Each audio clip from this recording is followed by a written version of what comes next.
ரொம்ப மனசுக்கு ரொம்ப கஷ்டமா இருக்கு.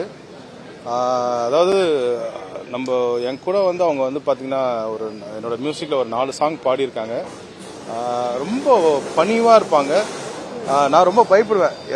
மேம் வந்து பாத்தீங்கன்னா சாரோட டாட்டர்னால ரொம்ப பயந்து தான் ஒர்க்கு கேட்பேன். அவங்க வந்து என்கிட்ட ஃபர்ஸ்ட் வரும்போது பயப்படாதீங்க, என்னை பார்த்து ஃப்ரீயா ஒர்க் பண்ணுங்க, சாங் நல்லா வரணும்னு சொல்லிட்டு ரொம்ப பெஸ்ட் அவர் வரைக்கும் பாடுவாங்க.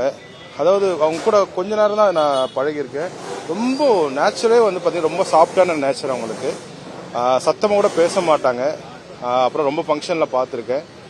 இன்னைக்கு ரொம்ப கஷ்டமாக இருக்குது இந்த இதில் பார்க்கறதுக்கு மனசு தாங்கலை.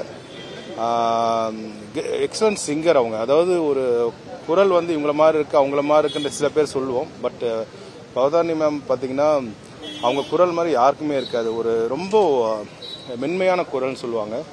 நேஷனல் அவார்டு வின்னர், ரொம்ப பாடல்கள் ஹிட் பாடல் பாடியிருக்காங்க. அந்த குரல் இப்போ உலகம் ஃபுல்லாக ஒழிச்சாலும் பார்த்தீங்கன்னா அவங்க இல்லைன்றது மனசுக்கு கஷ்டமாக இருக்கு. எங்களாலே தாங்க முடியல.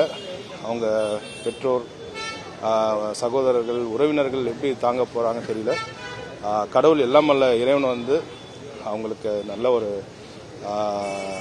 ஆத்மா சாந்தி அடைய வேண்டிக்கிறேன். நான் என் சார்பிலையும் அப்பா சார்பிலையும் அனைத்து இசை குழுவின் சார்பாகவும் நான் வேண்டிக்கிறேன்.